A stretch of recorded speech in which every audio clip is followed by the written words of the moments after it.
Bonjour, bonjour, j'espère que vous allez bien. On se retrouve aujourd'hui avec les favoris du mois de septembre. Et je commence immédiatement avec une série. Ah mon Dieu, je crois que je vous en ai jamais parlé. J'ai le souvenir de vous en avoir parlé une fois sur Instagram, mais jamais en vidéo et jamais de façon un petit peu plus poussée. La série en question, il s'agit de Better Call Saul. Better Call Saul, c'est un spin-off de Breaking Bad. Vous savez, cette série, ah mon Dieu, cette œuvre d'art, j'ai envie de dire, dans laquelle on découvre comment Saul Goodman est devenu Saul Goodman. Donc Saul Goodman, l'avocat un petit peu très attachant au demeurant, mais un peu, tu vois, bon bref, si vous avez vu Breaking Bad, voilà, toi-même tu sais, hein. On a presque terminé l'ultime saison. Pour tout vous dire, il nous reste un épisode. Mais alors vraiment, cette série est un chef-d'œuvre. Et pourtant, c'est une personne qui n'est vraiment pas fan des spin-offs qui vous dit ça. Mais alors là, au-delà du fait que déjà c'est hyper cool quand même de retrouver Saul Goodman et aussi des personnages voilà, qu'on connaît déjà de Breaking Bad, notamment Mike. Moi j'adore Mike, vraiment. Ah, j'adore ce personnage. Au-delà du fait que vraiment toute la série, toute l'histoire en fait est absolument géniale et que en fait c'est vraiment donc pour info ça se passe donc avant Breaking Bad et on retrouve aussi donc Gus, le cartel, les Salamanca, machin, le vieux avec son bling bling là, tu vois. Franchement c'est trop bien quand on a regardé et aimé Breaking Bad d'avoir toutes ces infos en fait, d'avoir tout ce background quoi, j'ai envie de dire. Mais vraiment moi le truc qui m'a le plus fasciné à propos de cette série et c'est justement ce dont je vous avais parlé sur Instagram, c'est sa beauté. La façon dont c'est réalisé, la photographie, mais c'est incroyable. Je ne sais pas en fait s'il existe une série aussi belle que Better Call Saul. Vraiment, c'est incroyable. Je vous insère quelques images. C'est magnifique, les plans. En fait, t'as l'impression que tout est réfléchi et pensé. Voilà, je ne sais pas quoi dire de plus. Cette série est excellentissime. Vraiment, regardez-la. Même si comme moi à la base vous êtes là genre les spin-offs, nul, tu vois, capitaliser sur un truc qui a marché, relou. Non. Écoutez-moi bien, cette série est fabuleuse. Sans transition, je passe à un favori beauté et alors là, non mais vraiment, j'ai trouvé le Graal. Ça fait quelque temps que j'utilise, vous savez, un petit gel à sourcils comme ça pour essayer un petit peu de les peigner vers le haut et j'ai utilisé pendant pas mal de temps le Thick It Stick It de chez NYX, alors qui est très bien mais qui a une tenue, si tu veux, qui est pas non plus incroyable. Et ça faisait plusieurs mois que j'entendais donc dans un premier temps Laura, donc de la chaîne Lodeuse Makeup, parler du produit dont je m'apprête à vous parler. Et puis ensuite c'est Marion Caméléon qui s'y est mise et qui a dit que vraiment ce truc était incroyable. Et alors je me suis dit, la Colline, à un moment il va falloir que tu y ailles. Et j'ai donc commandé le Original Super Old de la marque Pink Honey, qui est un produit comme ça qui se présente dans un petit pot de miel, vraiment on dirait du miel, c'est trop mignon. C'est une espèce de cire avec un trou à l'intérieur que tu mets ton goupillon comme ça dedans. Alors moi personnellement je l'humidifie légèrement, je sais pas, j'ai tendance à trouver que ça fonctionne mieux et que ça attrape mieux le produit et qu'en plus ça tient mieux. Et après donc tu vois tu te peignes les sourcils et alors mais ça tient quoi, tu vois, c'est un truc de fou. Alors le seul truc moi qui m'embête un petit peu avec ce produit, c'est que ça sent le chewing-gum, le bubble gum. Alors heureusement, l'odeur ne reste pas du tout, enfin tu ne sens pas l'odeur après une fois que tu l'as appliqué. Bon, je ne comprends pas trop ce choix, d'autant plus quand tu as une marque qui s'appelle Pink Honey. C'est pas, éventuellement tu fais un truc qui sent le miel, tu vois, mais bon, bref. Mais ce produit, franchement, est dingue. Alors, je crois que ça coûtait, où est-ce que je l'ai commandé sur un site un peu obscur, mais j'ai eu absolument aucun souci. Je vous mettrai le lien dans la barre d'infos s'il est encore dispo. C'était techniquement, alors un petit peu cher, c'était plus de 20 €, mais regardez la taille du truc. Non mais là, techniquement, j'en ai vraiment pour des années. Donc le rapport prix-quantité, tu vois, est extrêmement bon. Et vraiment, si vous cherchez un produit pour vous peigner les sourcils et que les trucs ne bougent plus de toute la journée, toujours sans transition, je vous en ai parlé dans mes favoris de l'été, j'ai continué à avancer dans Blackwater et j'en suis au tome 4 et vraiment, mais je suis à fond de balle, j'adore cette saga, j'adore cette épopée, je sais pas pourquoi. Et je vais pas m'étaler 500 ans sur le sujet parce que je vous en ai déjà parlé. Je vous laisse ma dernière vidéo favori, si vous voulez, dans la barre d'infos, si vous voulez aller voir, voilà, si vous voulez que je vous en parle un petit peu plus. Mais vraiment, je reste inexorablement fan, enfin, jusqu'à maintenant, de cette histoire, de ces livres. J'adore vraiment la façon dont c'est écrit. C'est marrant parce que c'est là que tu te rends compte que c'est toujours des trucs qui sont hyper personnels, parce que après que j'en ai parlé, il y a certaines personnes parmi vous qui m'ont dit « Ah purée, moi j'ai essayé, je déteste la façon dont c'est écrit », ou alors il y a même des gens qui m'ont dit qu'ils avaient trouvé ça nul, hein. Donc bon, vraiment, encore une fois, on en revient toujours à la même chose, à savoir, on a tous des goûts plus ou moins différents, tu vois, des sensibilités qui nous appartiennent, hein, j'ai envie de le dire. Mais alors moi, vraiment, je suis fan, je trouve que l'histoire est prenante, les personnages sont hyper attachants. Encore une fois, c'est tellement bien écrit. Pour moi, c'est un bonheur, mais un plaisir, mais tellement immense. Le seul petit bémol que je pourrais trouver, c'est que, voilà, si vous avez vu ma vidéo favorite de l'été, vous vous souvenez peut-être que je vous parlais de l'aspect un petit peu surnaturel de l'histoire. Alors, bon, il s'avère qu'au bout de 3 tomes, il y a très peu, ça prend très peu de place en fait dans l'histoire, et c'est quelque chose qui commence un peu à alors pas à me perturber, on va pas utiliser des grands mots, tu vois, mais alors ça a un intérêt dans l'histoire, toute cette partie surnaturelle, mais je commence à me dire pourquoi si peu, tu vois. Je trouve qu'il y a un truc qui manque un peu de franchise, mais vous voyez, dans le sens clac, tu vois, c'est pas... Bon, alors je me dis, il me reste encore, donc 4, 5, 6, il me reste encore 3 tomes. Éventuellement, ça va peut-être prendre un petit peu plus de place, mais pour le moment, je trouve que vraiment, c'est très, très, très léger. Alors, ça n'enlève rien à l'histoire, mais du coup, il y a des moments où je me dis, pourquoi, tu vois, si c'est juste pour utiliser ce truc surnaturel pour... non, je peux pas trop en dire plus, parce que sinon je vais vous spoiler un peu l'histoire. Mais voilà, c'est le petit truc qui me Ouais, bon voilà, hein, on l'a refait, moins crispé. C'est le petit truc qui me chafouine un petit peu. Mais de toute façon, quand j'aurai, je pense que je reviendrai vous en parler une ultime fois quand j'aurai terminé l'intégralité de la saga. Ça, franchement, ça n'enlève rien à quel point ces romans sont géniaux. Un autre truc que j'ai regardé au mois de septembre, et ça aussi, je vous en ai parlé sur Instagram, et vraiment, mais... oh là là... Vous vous demandez de quoi il s'agit? Bah oui, forcément. Hein, donc je vais vous le dire. Vous le savez peut-être ou pas, mais je suis une immense fan de BTS, ce groupe de K-pop coréen. Vraiment, BTS, c'est ma vie, en fait. Hein. Enfin, vraiment, dans ma vie, il y a genre mes enfants, mon mec, et juste en dessous, il y a BTS, tu vois. Et l'année dernière, BTS a donné quelques concerts. Alors, il y en avait, je crois qu'il y en a eu un à Las Vegas, un à Los Angeles, et il y en a eu 2 à Séoul. Et ceux de Séoul, en fait, étaient retransmis en direct au cinéma. Donc j'ai été allée voir le concert de Séoul au cinéma avec ma fille. Donc alors non, je crois que c'était pas en direct moi quand je l'avais vu, parce que c'était la deuxième séance. Enfin bref, on s'en fout. J'avais passé déjà un super bon moment, bien que vraiment j'avais eu cette espèce de sentiment, vous savez, de tristesse infinie, parce que moi je vais voir des tas de concerts. Enfin depuis que je suis voilà ado, j'ai vu mais je ne sais pas combien de concerts. C'est vraiment quelque chose que j'adore et que j'adore vivre en vrai. J'ai jamais été fan. Voilà, typiquement moi mon mec il adore, enfin il le fait moins maintenant, mais quand il était plus jeune il regardait beaucoup de concerts en DVD, enfin voilà, des vidéos, vous voyez, des concerts filmés. Moi, c'est un truc que j'ai jamais aimé. Donc bon, c'était super cool ce concert au cinéma, mais vous savez, j'avais cette espèce de petit arrière-goût de tristesse, quoi, de me dire ah purée, mais ça se trouve je ne les verrai jamais autrement, je ne les verrai jamais en chair et en os.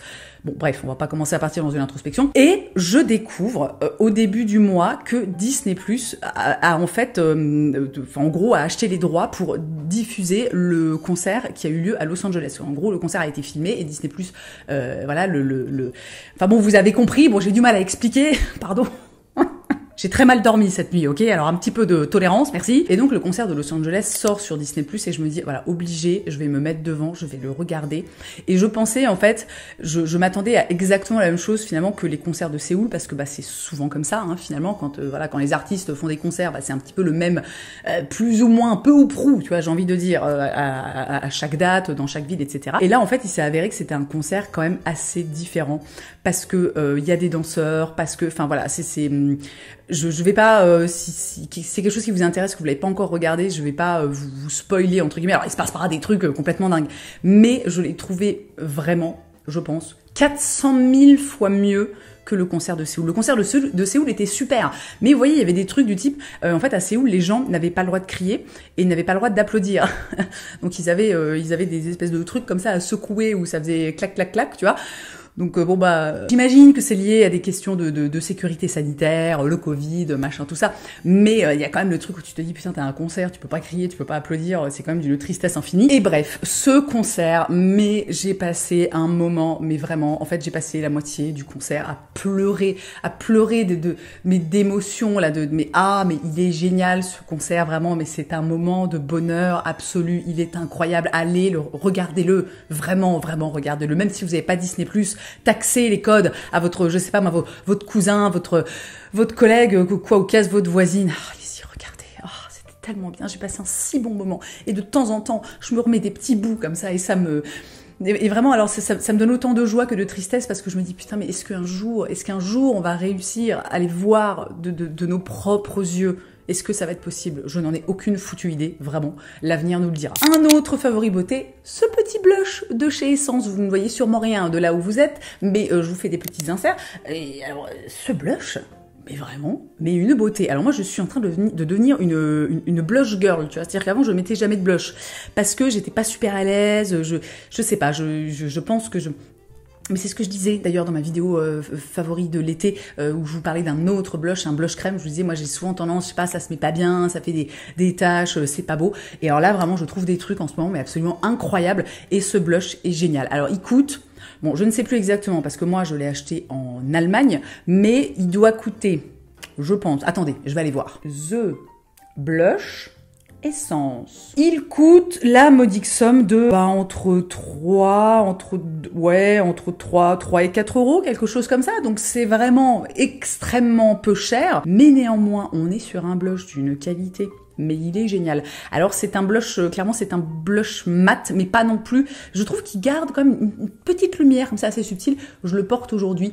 Je pense, j'imagine que vous le voyez quand même, voilà à peu près.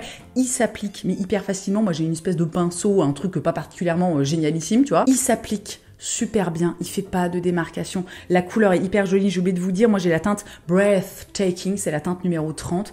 Et vraiment ce truc, mais 3 balles, mais trop beau quoi. Une de mes récentes trouvailles en matière de déco, c'est une pièce que je cherchais depuis pas mal de temps. Il s'agit de ce tabouret que vous avez vu sur Instagram si vous me suivez sur Instagram. Et si vous ne me suivez pas sur Instagram, bah vraiment suivez-moi sur Instagram en fait, hein. Allez-y. C'est un tabouret qui a été imaginé par un trio d'artistes / designers connu sous le nom de Rotgunsen. Et en ce moment, je suis mais à fond de balle dans la déco. Je suis obsédée. Alors bon, définitivement, je ne peux pas refaire l'entièreté de la déco de ma maison tous les, je sais pas quoi, moi, tous les 3 mois, hein, parce que bon, ce serait un petit peu compliqué.